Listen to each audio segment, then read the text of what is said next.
Welcome to the real history of the Troubles.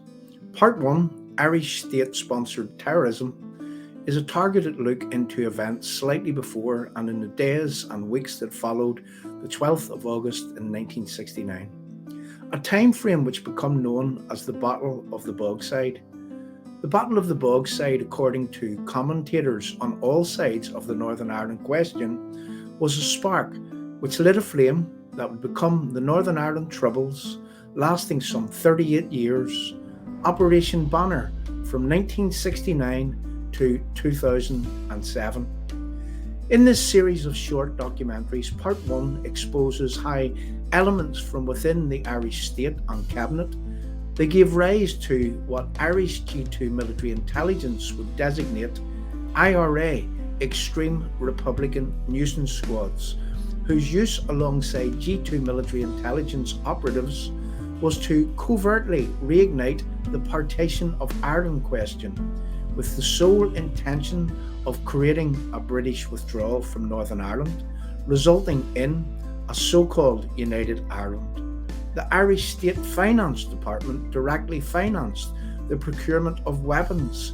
They indirectly financed raiders, nuisance squads, and individuals that manned barricades who caused havoc, destabilising Northern Ireland in the process.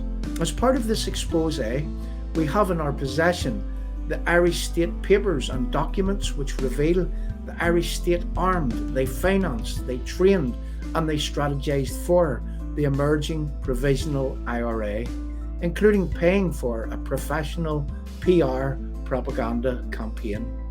The launch of this documentary on the 12th of August in 2023, the anniversary of the start of the Troubles, is both intentional and very symbolic.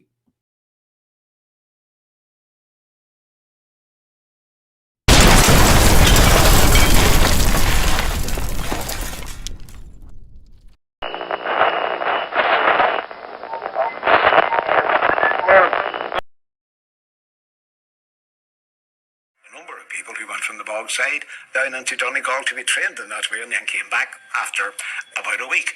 And I remember talking to her, she said, "Oh, you should have been there, McCann, you should have been there." Could you assemble and disassemble a Thompson submachine gun?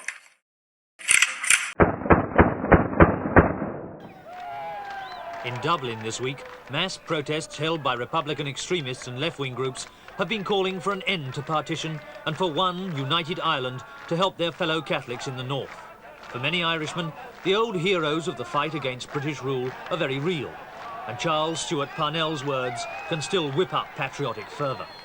One Ireland has always been the aim of the South. Reluctantly, they accepted the British North. Now the border issue is alight again, and the crowds in O'Connell Street want action from the Irish government. What man can defend his wife and family with sticks and stones? It's arms we want! Arms we want! I hope that you will agree, when the chairman puts this motion at the end of the meeting, you will agree to demand from the Irish government that the Irish government invades the north. I myself am a member of the Fianna Fáil party. Now, just listen to me for a second. Just listen. Just listen! I support the invasion of the north of Ireland! To outflank his extremists, Prime Minister Jack Lynch moved the tiny Irish army to the border to help refugees and appeal for a UN peacekeeping force. The North accused Lynch of inflaming the situation. Do you think the events of the last few weeks have meant that the idea of a unified Ireland is now much farther away than it ever was before? I don't accept that. I don't accept that because the events, obviously, of the last couple of weeks indicate the absolute necessity for a unified Ireland. Captain James Kelly, of Irish G2 military intelligence, was an intelligence officer at Army headquarters in Dublin. On the 11th of August 1969, he said, he was on leave and travelled to Belfast to meet a friend. The pair intended going to see the Apprentice Boys Parade in Londonderry, which was to be held on the 12th of August.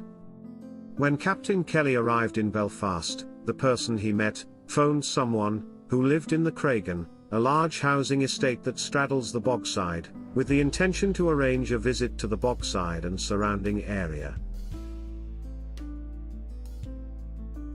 They travelled to the Craigan on the evening of the 11th of August 1969. When they arrived, they were made most welcome, staying up until 4 or 5 in the morning. They discussed the current situation in Northern Ireland with various people.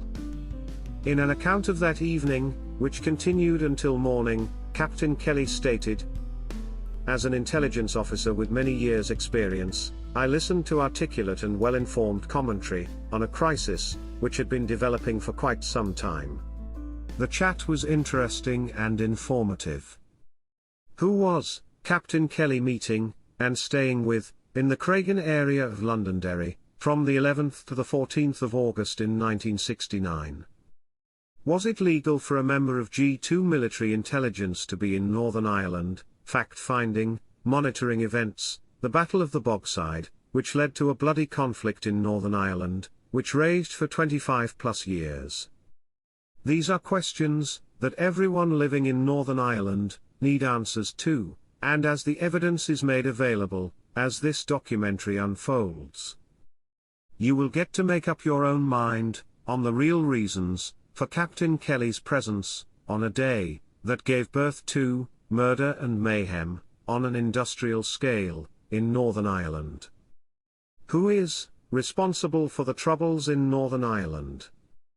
Was there a hidden hand, with a selfish, strategic and economic agenda at play?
When we set out to make the real history of the Troubles, one of the drivers for our project was the events of the 12th of August in 1969, in where that all the video footage that we could see, it actually showed that how that people from the Bogside and their many invited guests, they came out onto the periphery of that area and to protest against the Apprentice Boys Parade that was taking place on that day. Now, the only testimony that we can find with reference who started trouble on that day was from Captain James Kelly of Irish G2 Military Intelligence, who was present from behind the lines in the Bogside area, in where that he said that the Bogside residents and others, they through whatever they could get their hands on at the Apprentice Boys Parade. Another testimony from a man called Sheamus Brady, who was in the Bogside on that day on official business on behalf of the Taoiseach's office in Dublin, to provide an account of events from that day. Well, Sheamus basically backed up what Captain Kelly of Irish G2 Military Intelligence had said. So, in search of the truth, we decided that some of our researchers would go to the National Archives in Dublin to see what it is that we could dig up with reference events of that day. Northern Ireland Railways service to Dublin Connolly. calling it Portadown, Newry, Dundalk, Drogheda and Dublin Connolly.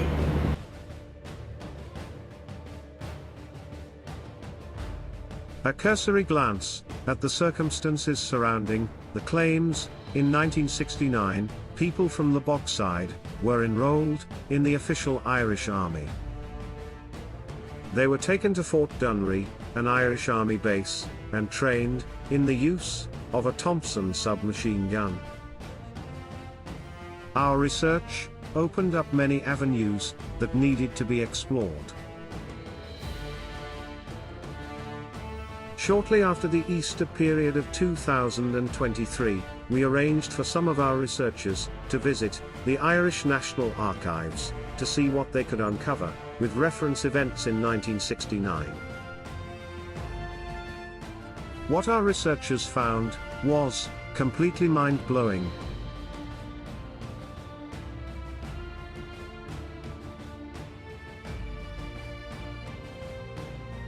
To put it mildly, when placed alongside events as they unfolded in Northern Ireland, they uncovered a clear-cut case of Irish state-sponsored terrorism.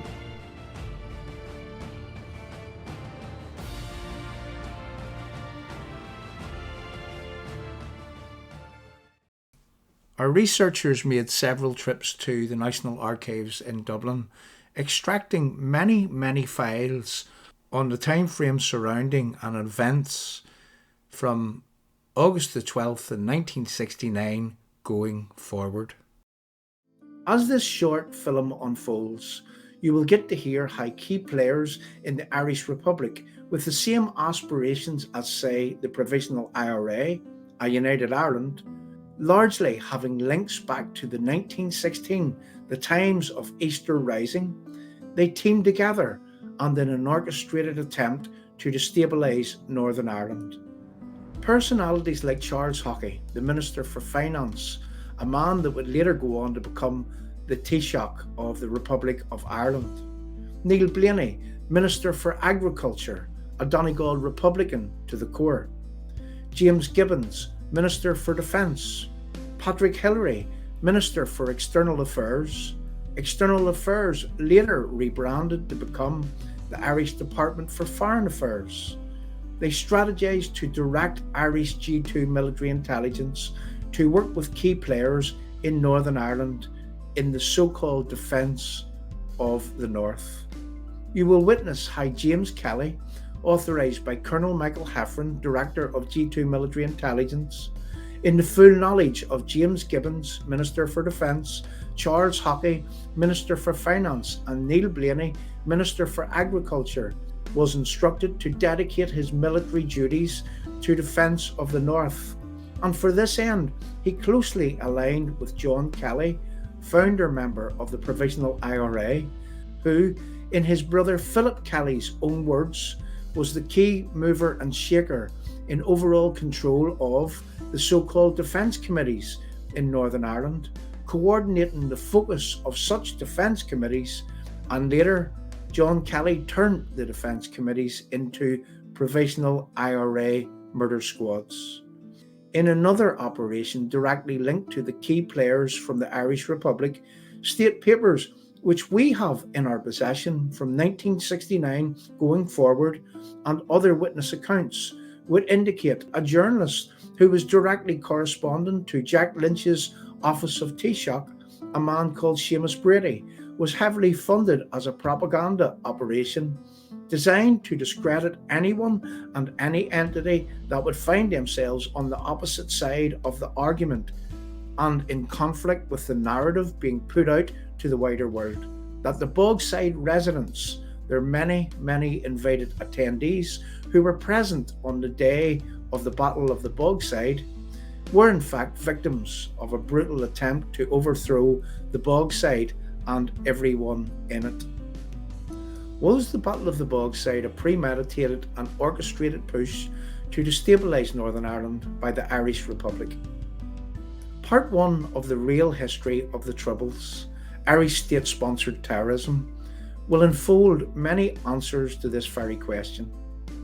On behalf of everyone who contributed to the making of the real history of the Troubles, we hope that everyone who views our work comes away like we did, seeking that the Irish state comes clean with reference the part it played in stoking tensions which led to a bloody history in Northern Ireland.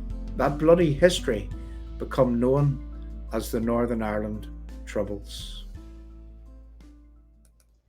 Whilst researching events surrounding the Battle of the Bogside, which took place on the 12th of August in 1969, we came across a 12-page report marked Department for the Taoiseach, which is present in the National Archives in Ireland. The title of the report is an eyewitness report by Sheamus Brady on events in Derry.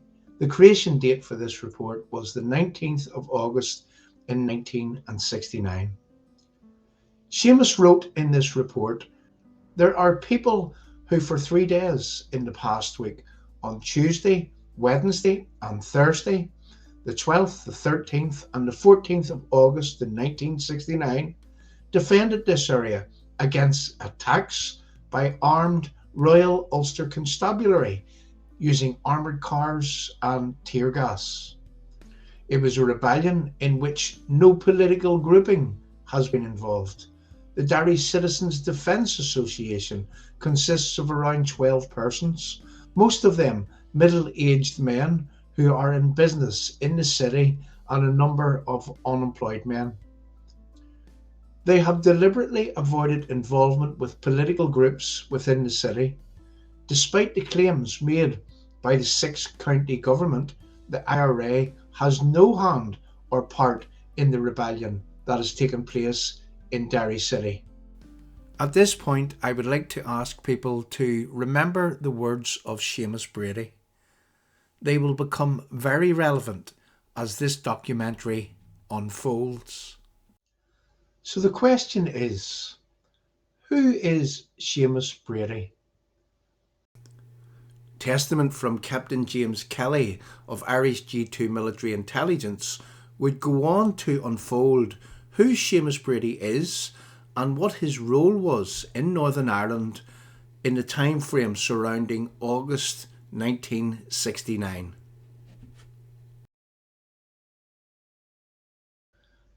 My final visit to Belfast was in the second week of September 1969.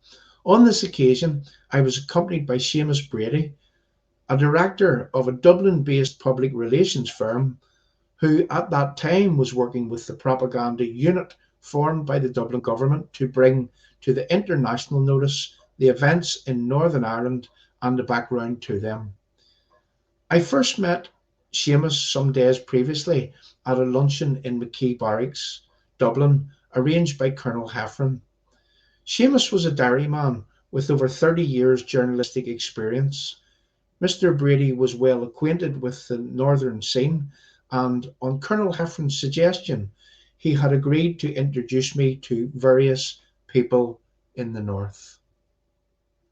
On page 11 of Sheamus Brady's correspondence to Jack Lynch's office, the Taoiseach in Dublin, at the bottom of page 11, Sheamus Brady writes, "There are plans in Derry, I understand, to blow up the Walker Monument.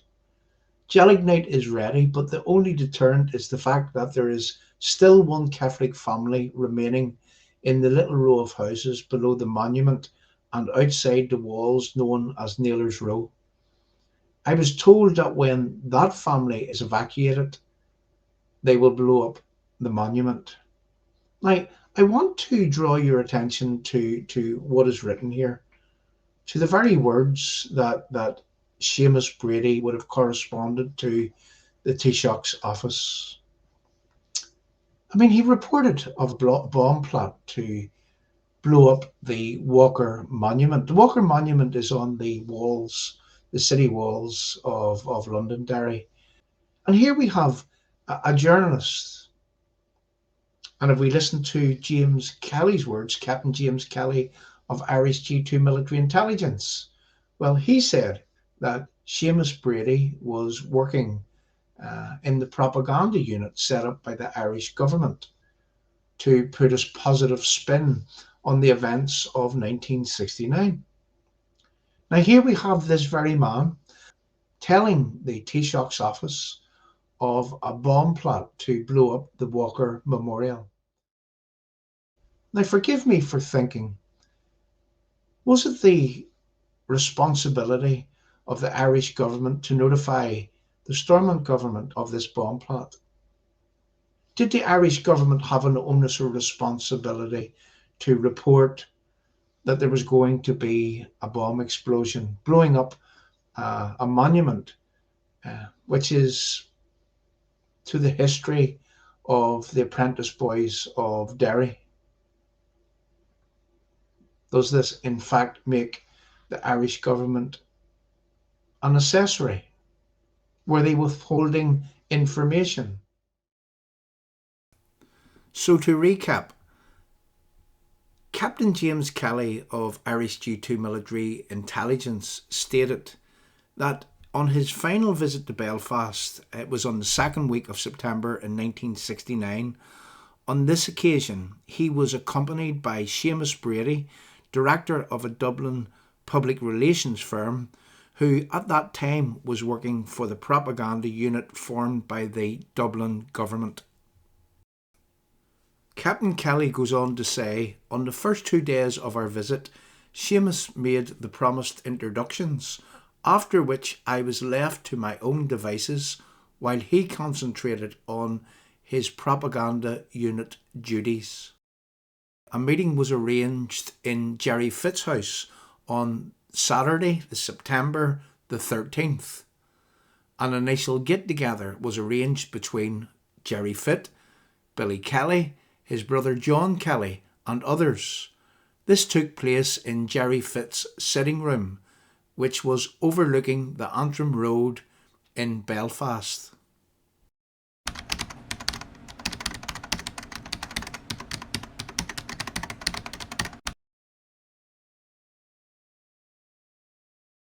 When Billy Kelly died in 2009, he was described, within Republican circles, as a lifelong Republican, from a strong Republican family. Billy was imprisoned, in the Crumlin Road jail, in the 1950s, for his involvement in the IRA's border campaign. Billy remained an active Republican for the next 50 years. Who was Billy Kelly? Well, as you will have heard, Billy Kelly was a lifelong Republican, but the focus in this documentary is more about John Kelly, for reasons that will become apparent as this documentary unfolds. John Kelly became active in Republican politics in the 1940s. He was brought up in the New Lodge area of North Belfast.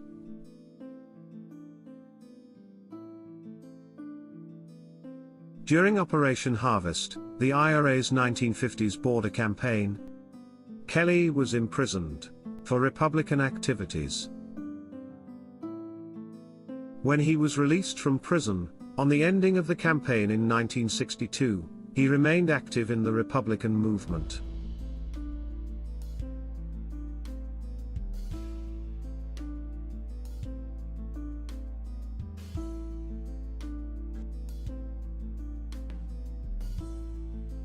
He was jailed in 1956, from 1966 to 1964. And what was he jailed for then? Membership of the area control of the arms.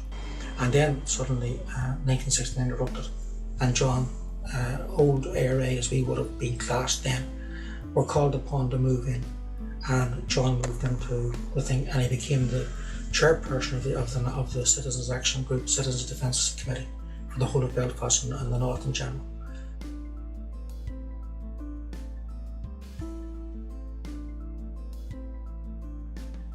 Paddy Hilary sat in my parlour in Brookhill Avenue in Belfast, number 11 Brookhill Avenue in Belfast, in 1970, in September, after the meetings in Dublin, and reiterated to my mother exactly what they were going to do.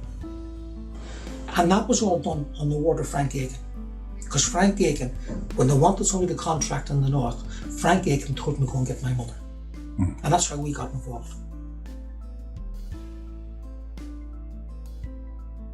In the late 1960s, tensions within republicanism resulted in a split within the IRA and Sinn Féin.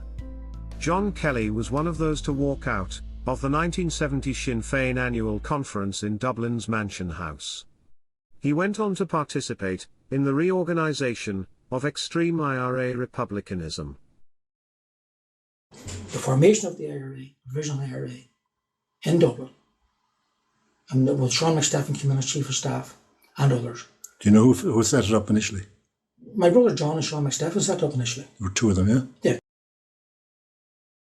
John persisted and helped the formation of the IRA, set up the command structures, and turned this defence committees, that's what he had managed in the north, turned them into IRA units.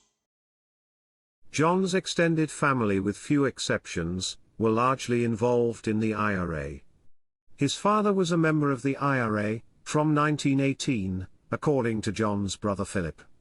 His grandmother and mother were leaders within Sinn Féin, and also IRA operatives. John Kelly, a founder member of the Provisional IRA, was the driving force behind turning small street movements from all around Northern Ireland into so-called defence committees. From the outset, he set out to ensure veteran Republicans would ultimately have control of each area's defence committee. And no one, which included the Taoiseach of the time, the Minister for Defence, the Minister for Finance, who was Charlie Haughey, was in any doubt as to what the purpose of those meetings were. That arms were required within the 6 counties.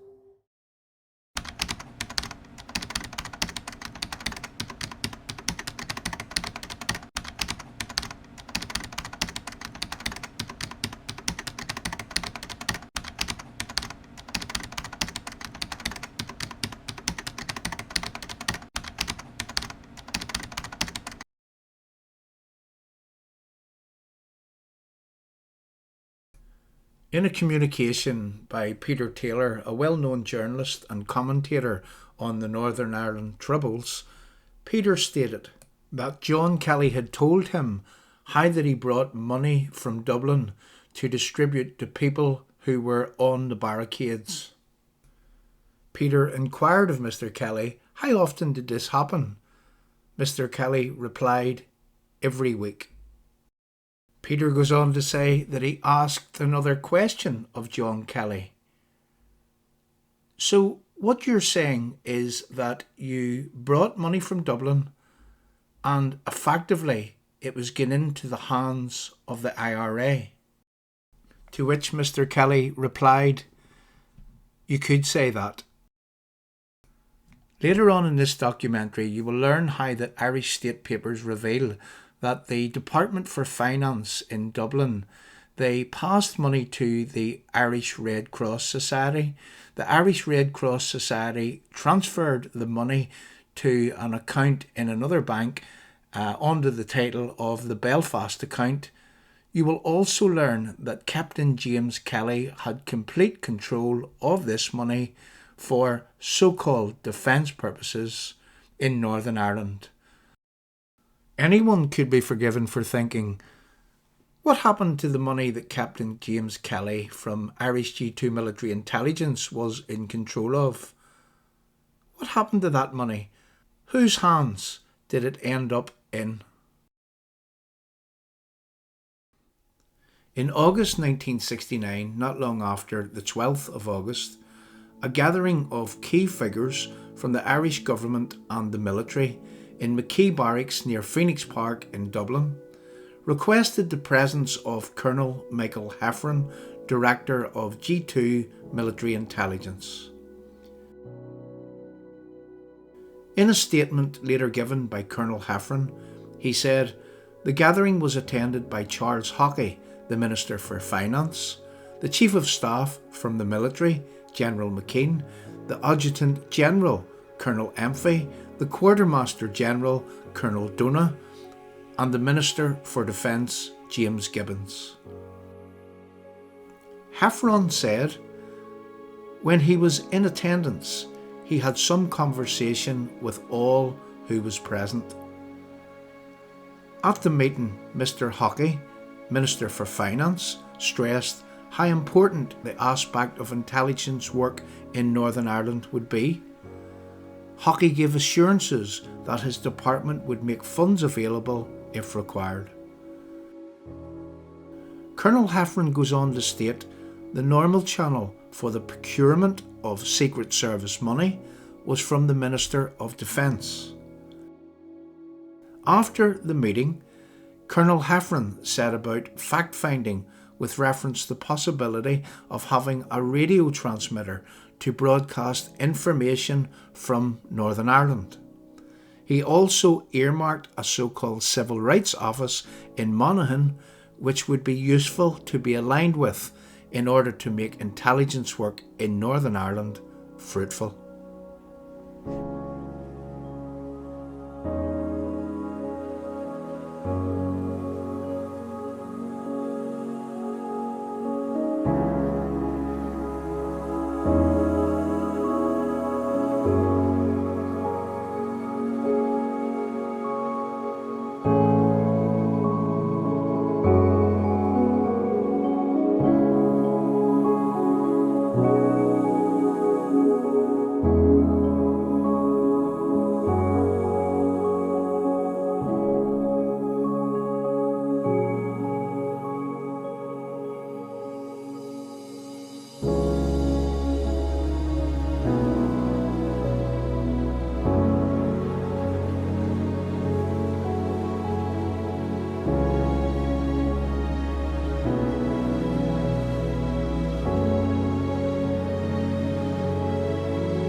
So what's the takeaway from what you've just seen?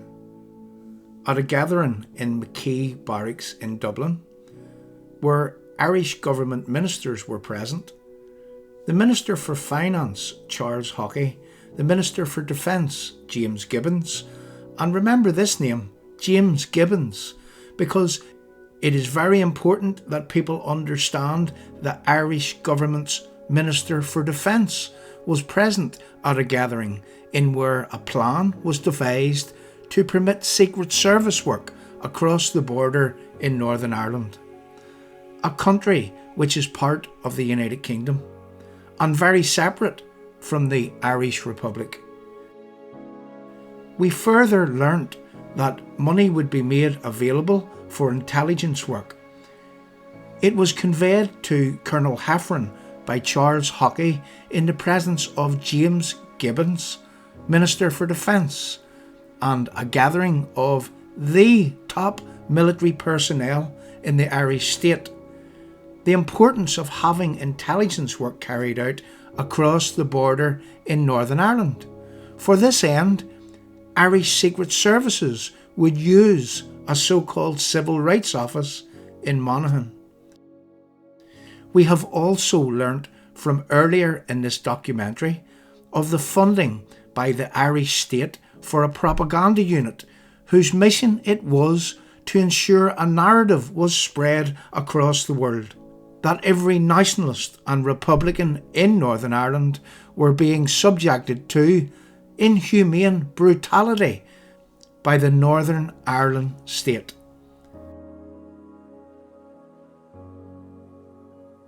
The propaganda unit painted extreme Republicans as if they were ordinary people not involved in politically motivated activism and terrorism, aimed at destabilising and overthrowing Northern Ireland. We know that Captain James Kelly, who, as a captain in the Irish G2 military intelligence, He aligned with the leaders of the emerging Provisional IRA in Northern Ireland. He was instructed by Colonel Michael Heffron, Director of G2 Military Intelligence, in the full knowledge of the Minister for Defence, James Gibbons, to dedicate his military existence to intelligence work in Northern Ireland, often crossing the border, participating in military operations. In Heffron's own words, he was fully aware of Captain James Kelly's mission.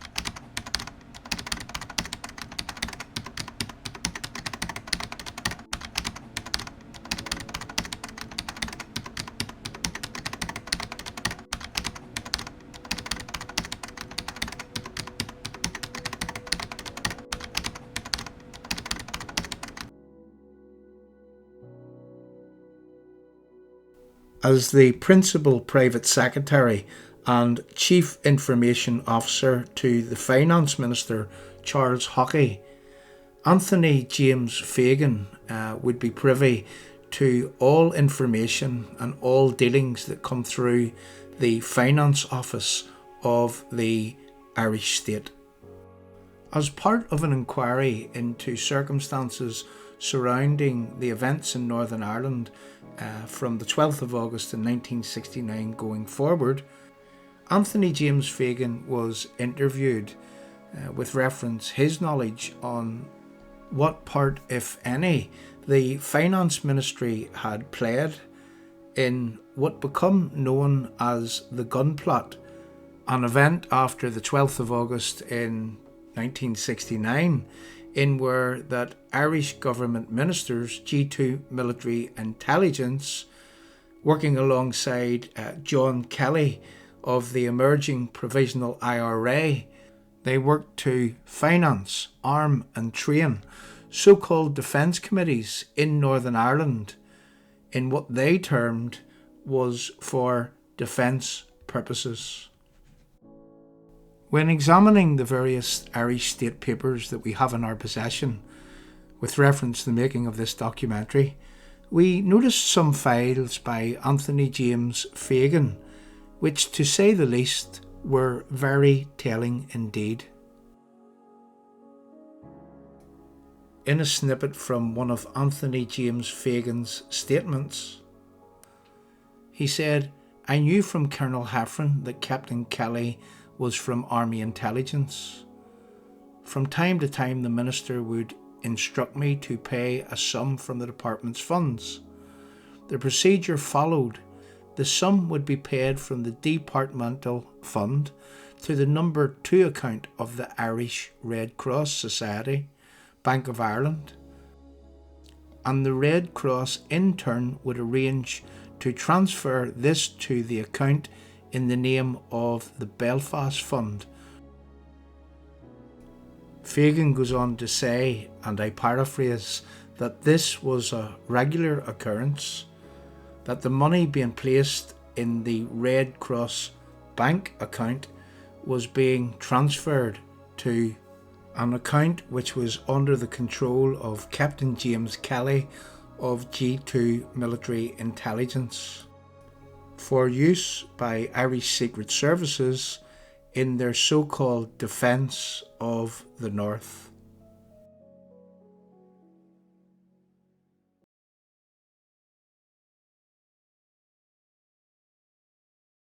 In this final clip, I read from Mr. Fagan's statement.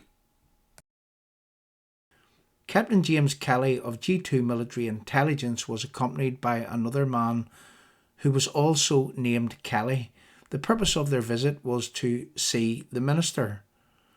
Now, Mr. Fagan was referring to the Minister for Finance, who was Charles Hockey.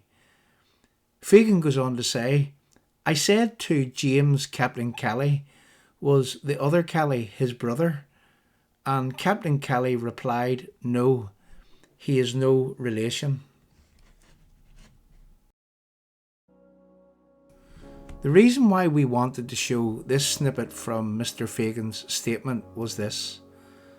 What this portion of Mr. Fagan's statement actually shows is that Captain James Kelly of G2 Military Intelligence, he went to see Charles Hockey, the Finance Minister, and he was accompanied by one John Kelly. Now, we learnt earlier in this documentary who John Kelly was. John Kelly was a lifelong Republican from a Republican family. John Kelly was involved in the IRA border campaign from the 1950s going through to the 1960s. John Kelly was the founder member of the Provisional IRA along with a man called Sean McStaffin. John Kelly was the man that turned the defence committees in Northern Ireland into Provisional IRA killing machines.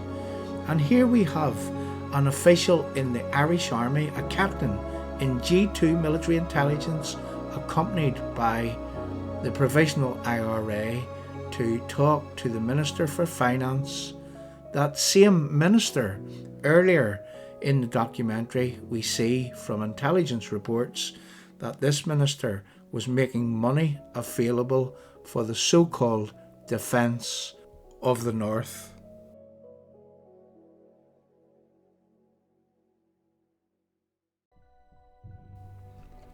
We have in our possession information indicating that Captain James Kelly and other G2 military intelligence operatives consistently participated in incursions into Northern Ireland.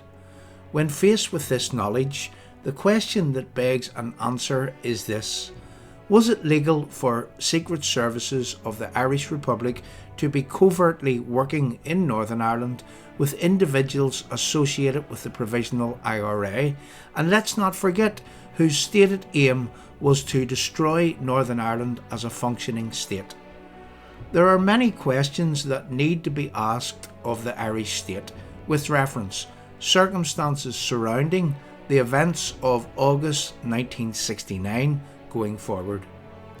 Why were elements at the very top of the Irish government and the Irish military openly working with, funding, training, arming, providing strategy and a professional propaganda campaign for extreme republicanism, the emerging Provisional IRA? Why was the Irish state providing professional, technical and logistical support for, in Captain James Kelly's own words, extreme covert Republican nuisance squads whose existence was to destabilise and destroy Northern Ireland? Why did the powers that be in Dublin breathe life into and support the fledgling Provisional IRA? This same Provisional IRA went on to murder many people in Northern Ireland across the length and breadth of the Northern Ireland Troubles. Can the Irish government wash their hands, having no responsibility for the Provisional IRA murder and mayhem? Under the cover of a so-called civil rights campaign, the same old team since 1916, one would be forgiven for thinking where Fianna Fáil ends and where the Provisional IRA begins. I mean, let's not kid ourselves. The people who financed, strategised and agitated to destabilise Northern Ireland with a bloody armed conflict, Operation Banner, which would last some 38 years, they are no different in aspiration a so-called United Ireland than the extreme Provisional IRA terrorists who have held Northern Ireland and its people to ransom ongoing since the early 1900s.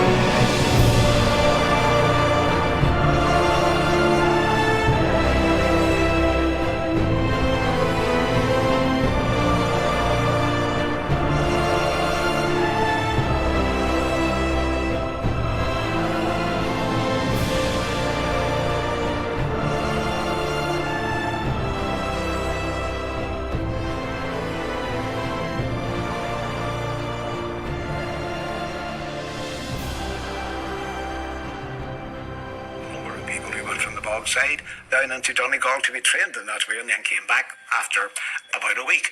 And I remember talking to her, he says, "Oh, you should have been there, McCann, you should have been there."